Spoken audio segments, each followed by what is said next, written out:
Hey y'all, welcome back to my channel. Today I want to go through a speed build that I did for my Slumlord Stories Let's Play. Let's get started. Alright y'all, so this is going to be a speed build video. I just wanted to give you a quick little intro on what you'll be watching here, and then I'm gonna dip out because I cannot figure out how long I need to be talking in these, whether or not you guys are actually watching these and like wanting me to talk, you know? I guess let me know in the comments if you're like, yeah girl, we want to hear you talk more about the build, or if you just want to vibe and just watch a build. Anyway, this is a 5 apartment, what am I talking about? A 5 apartment residential rental lot, okay? And the idea here is that Malcolm Landgraab owns this apartment complex, if you will. He's moved out of his parents' house. He is trying to have his own little like passion project, if you will. The lore of the Landgraabs is that they're rich and they own everything. So like Malcolm doesn't need to be doing this. He wants to be doing this. And he's moved out of his parents' house. He's like, I'm gonna make it on my own. Except for, of course, his parents had to give him the money to buy this complex. He couldn't buy it on his own. And once he bought it, then he's gonna take all the money that he makes from the complex and he's gonna basically show off his wealth by making his unit the nicest unit on the lot. That's the goal of the Let's Play anyway. I think it's conceptually for me like hilarious that he's kind of a jerk that he would take their money and then show it off in front of them, like how nice he's living compared to how nice they live, you know? So this is an apartment building where the style is based off of the building that was already there. The lot that this is on is the Slipshod Mesquite lot, which is the one that Johnny Zest lives on when you start a new save. This is in Oasis Springs. So I kicked Johnny out and I moved Malcolm in, basically. I added the buildings around that main building, so I didn't touch it at all. I just added some buildings, and there's 4 different units. 2 of the units, the ones that are connected here, are 2-bedroom, 1-bathroom units, and then there's 2 other buildings that are basically a 1-bedroom, 1-bathroom unit in that building. What I did was I moved Malcolm in, jacked up the price of the rent, like made it the max price that I was allowed to make it, basically put on, I think, almost all the rules for all of the units. And then I moved people in from the world view. I didn't like pull up the interface in the game. I actually just moved them in myself to make sure that they would pay that rent. Because I didn't want it to be like, oh, some people are paying as much as they can, but some people aren't. Nah, everybody's paying the max rent. That's how we're starting off the Let's Play. And if they decide that they want to move out, like when the lease term is up, I'll deal with it then. But to start off the game, I was like, nah, you all are gonna pay the most rent for these crappy apartments. The other thing is, the way that I end up furnishing these buildings is I go through and I use, you know, some base game stuff and some like, maybe like I use the university shower, but I basically keep things pretty basic. I use these styled rooms. In case you don't know, I love styled rooms. I cannot recommend styled rooms enough. If you are someone who like kind of likes building, like kind of likes decorating, but you don't want to spend all day doing it, you're just kind of trying to get like an aesthetic and get going, styled rooms are your friend. I cannot recommend them enough. You can also download styled rooms from the gallery. So people make just the rooms and they'll put it on the gallery. I was actually thinking about doing like a video of me making styled rooms to show off this feature because it's my favorite. It really is. Like every time I've made an apartment, which now I think this is like my 3rd or 4th residential rental that I've furnished myself, I have always used styled rooms. And I'm only using styled rooms for the units that I am not going to play in, right? Like I want them to be nice enough for the Sims who are there. And I also want them to be nice enough in case I come to visit the Sims who are there. You know what I mean? I don't want them to have nothing, but I don't want to spend so much time furnishing these apartments because I'm not going to be playing in it. You know, they need to look like lived in. So I use the styled rooms, and there's so many different kinds. There are basic styled rooms. There are like super fancy styled rooms. Every time we get a new pack that has build by, we get a new styled room. So if you're not checking out the styled rooms, you're missing out on one, like how the creators of the pack envisioned us using the stuff, or how they recommend we could use this stuff. And also you're missing out on just ideas of how to like furnish your rooms and furnish your builds. So I like using them because I basically use them as a little shortcut when I'm trying to find things, and I use them as a shortcut for furnishing. So yeah, I go through, I furnish the builds, and then after everything is furnished, I go back and I add like scuff marks and I add the dirt and grime that comes with for rent. So we've gotten dirt and grime, I think, with a few packs. I know for a fact I've used like the grimy splotches from Strangerville. I think Dirt and Grime might come with the Vampires pack, but y'all let me know because I don't have that pack yet. I'll eventually have all the packs, but right now I don't have that pack. And we definitely got like griminess from the Basement Treasures kit, which, you know, for that reason, I like the kit just alone. And we got Dirt and Grime with For Rent. So after I furnish all of these apartments, I go back through and I add dirt and grime to make them look dingy and gross. Because that's the idea of this Let's Play, that Malcolm Landgraab owns dingy, gross, you know, slummy type of apartments. The one thing that I will say is like a personal critique for me when it comes to the dirt and grime that we can add, like the decals. I wish that they affected the environment score. Like I wish Sims were affected by when things were a little bit dusty, dirty, and grimy, but they're not. So that's fine. It's just one of those things that I think about. I'm like, oh, it would be so cool if when I add all of the like dirt that the Sims are like, oh, this place is disgusting, you know? That's another thing too. We don't have like dirty, grimy plumbing. Like we have some couches and stuff. Like the Werewolves pack came with furniture that is a little bit I don't know, hodgepodge put together, not the nicest, right? And I would have used that furniture in this build, except all of that furniture is more expensive than just the base game stuff. And to me, if you're gonna have like old furniture, it should be cheaper than the stuff that comes in the base game. Like even the Basement Treasures, we get like an old couch with the Basement Treasures and an old bookcase, but those things are more expensive than the base game stuff, which is unfortunate. I feel like for the storytelling purposes, the things that are not as nice should be the things that are the cheapest to help tell that story. But anyway, I was saying that we don't have like dirty, grimy plumbing. Obviously the plumbing can get dirty with use, but I mean like there's not a swatch that's just a little bit just like, ugh, you know? At least I don't think there is. If there is, y'all, let me know. But I'm pretty sure we don't have like a dirty, grimy swatch on any of the basic sinks, toilets, showers. I feel like that would be so fun as I'm building something like this that's supposed to be just a little bit like, ugh, without going into debug, because I don't think I used anything from debug in this build. Everything is in the regular build by catalog menu. Anyway, that's the idea. If you haven't watched the Slumlord Stories Let's Play Part 1, I do already have it up on my channel. So make sure that you go check that out. I'll link that up here. Also, if you are not, please consider subscribing to my channel, liking this video, and turning on the post notifications so you know when my next video goes up. I also go live every week on this channel, so you don't want to miss that. It's a lot of fun hanging out, playing Sims. Sometimes it's chill, sometimes it's not. It's really a week-by-week situation, honestly, but you don't want to miss it. Anyway, that's all for me, so I will come back at the end to show you how the build turned out.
what I built is back here where Johnny Zest usually lives. I called it Landgraab Place Regular, and this is the lot. So I'll start over here. So this apartment is 2 bedrooms and 1 bathroom. Here we have the primary bedroom, the singular bathroom, and then there's also a bedroom that has a bunk bed for a child sim and a toddler sim. There's also pet bowls and a dog bed.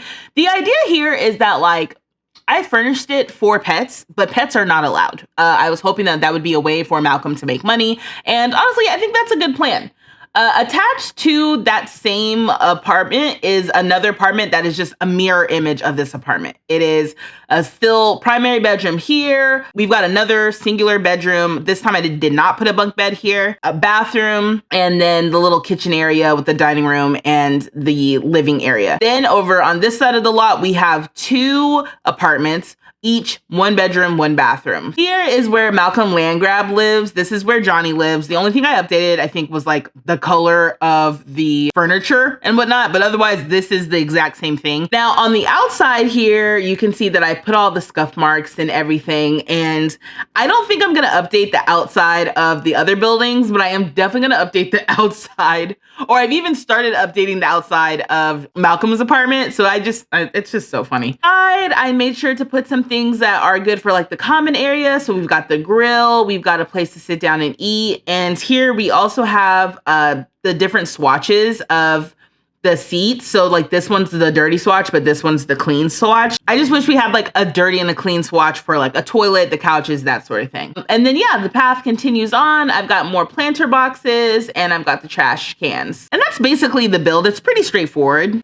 You can find this build on the gallery. I called it Landgraab Place Regular, and it is a residential lot, not a residential rental lot. I did upload a residential rental version of this lot called Landgraab Place Apartments, APTS.